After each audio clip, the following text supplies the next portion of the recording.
Alright everybody, we are finally at long last on the final part of my Best of February 2025 Steam at Next Fest Play. This video is going to comprise of some bonus games I played on my own after streaming from the event, and are yet again even more great indie game demos and games you should check out.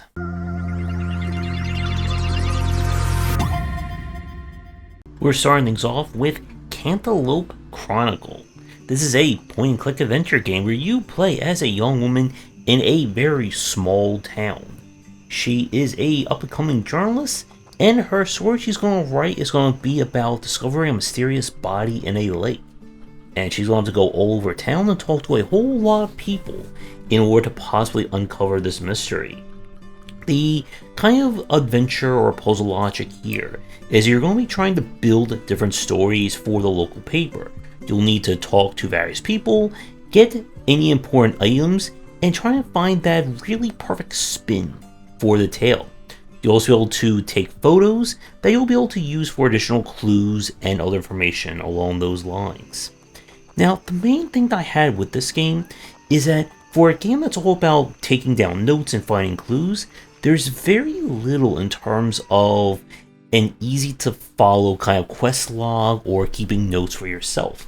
If you miss an important point from someone and it's not noted down in your kind of journal / inventory, good luck trying to remember that point in the future, remembering where you're supposed to go. Still, I found the slice of life aspects of this one to be quite charming. So I would give this one a recommendation for any point-and-click adventure games looking for a little, down-home adventuring. We now go to Kaya's Prophecy, and this is a very curious mix of deck builder, city builder, card builder style game. You play as a villager who one day unfortunately unleashes an ancient evil that kills their entire village. And now we are trapped trying to keep it appeased, build our village, and maybe banish it back to whence it came. So if you've played games like Cultist Simulator, and there's a few others in this kind of card city builder genre, then the basics should be familiar to you. Each day you'll build up cards that you'll be able to then either combine to use for certain effects, craft specific goods or whatever, and try to meet the demands of the god. As your resources grow, you'll be able to kind of pray or sacrifice in order to acquire new card packs, which will give you access to more resources or unlock new recipes that you can then build. Now, the deck building roguelike twist comes in that you can explore kind of land or area cards, which whatever gear you put onto your character will be represented as another card or effect during the deck building combat. Now, from what I played of the deck building side, it does feel a bit on the simple side itself, that you're not going to be finding too many over-the-top builds or strategy, at least from what I played in the demo. But the mix of the kind of city management and building with the deck building is a very interesting and original take. Now, my main issue that I had with this one, with a lot of these kinds of card city building style games, is that it feels like you're always behind the 8-ball. The demands of the god will grow as your city grows, so if you're just barely making ends meet, you can easily fall behind and get into that downward spiral, as the creature only likes specific things, and if you don't have it for them, then you're in a lot of trouble. Still, I think there's a very great concept here, and if you're a fan of either one of these genres, I would definitely give this one a try. I'm really looking forward to see how it develops when it is released. We now go to Opus Cortex, and this is a nonogram / cross game. The kind of hook / twist is that instead of just doing a bunch of puzzles kind of like in the ether, there's a mystery / adventure that you're trying to uncover using the power of cross. It is the future, and after a kind of robotic revolution that almost took out humanity, something mysterious is going on, and you're going to need to try and figure out what happened to you and the world, solving one nonogram at a time. Now, This is a game that's clearly for fans of the nonogram style puzzle. If you're not a fan of this kind of puzzle design, this game is not going to do anything for you.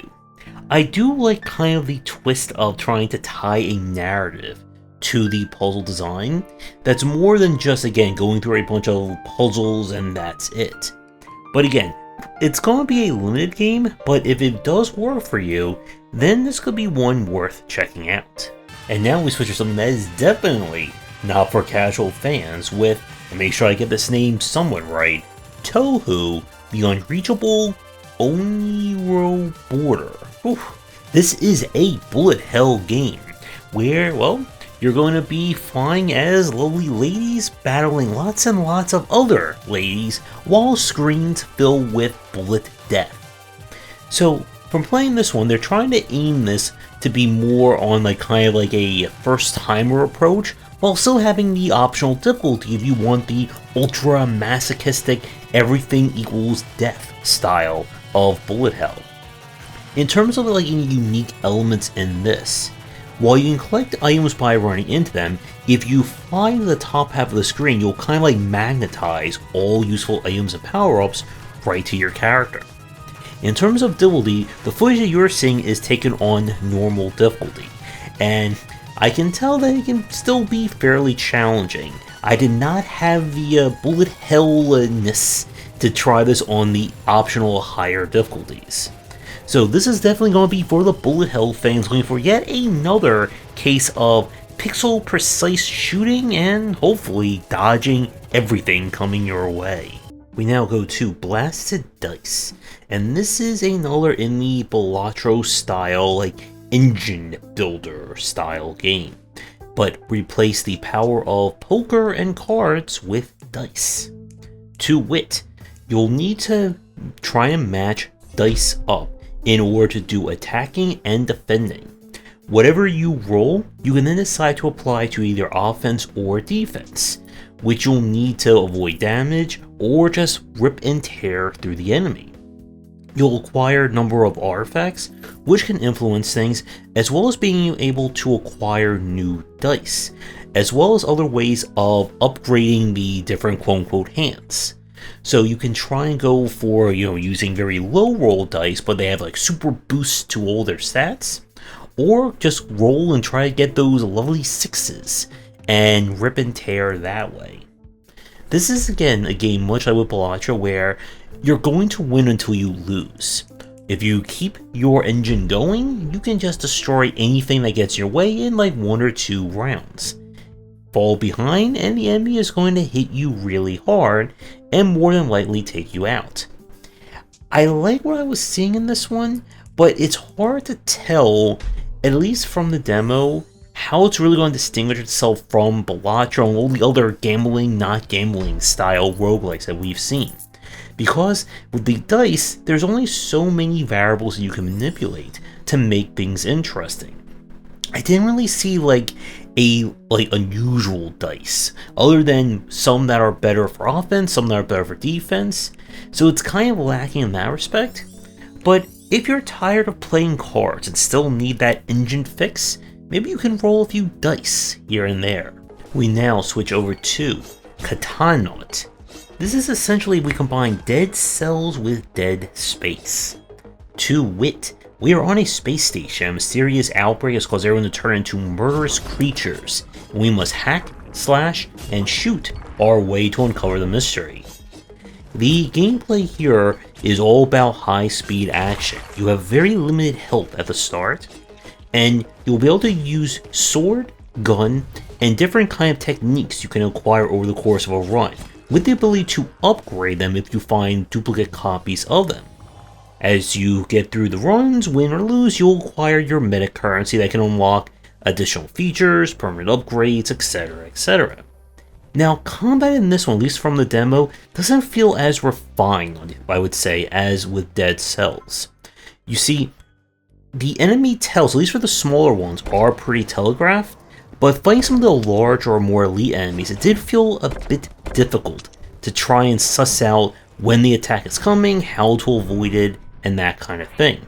there doesn't appear to be as much in terms of variety of gear, at least from the demo.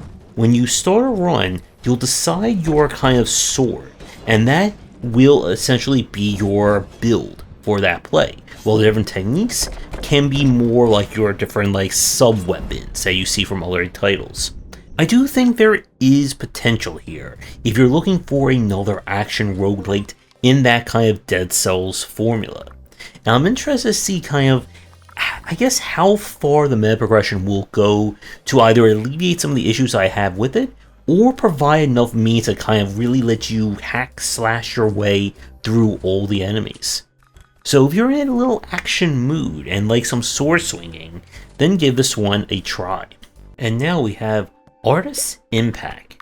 This is an RPG where you play a woman in the future where humans and AI companions are normal, and we are just trying to make a living one day at a time, while dealing with a whole lot of humor and, I guess, murderous robots trying to get us.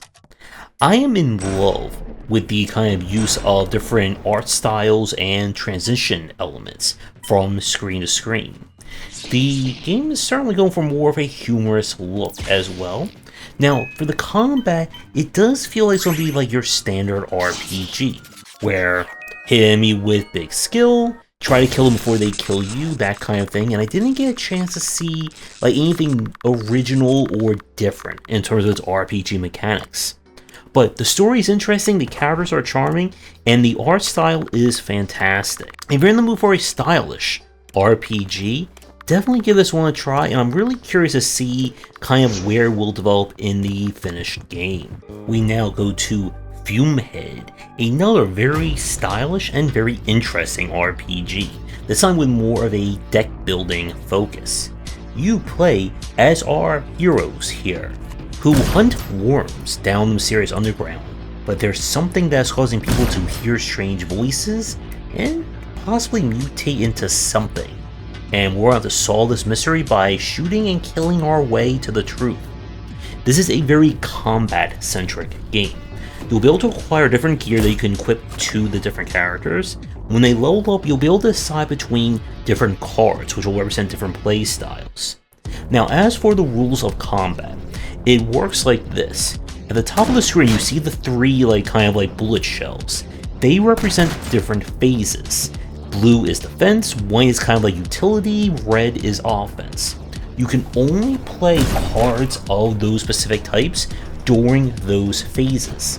Now there's ways to influence the phase, to kind of either repeat it, avoid it, etc, etc.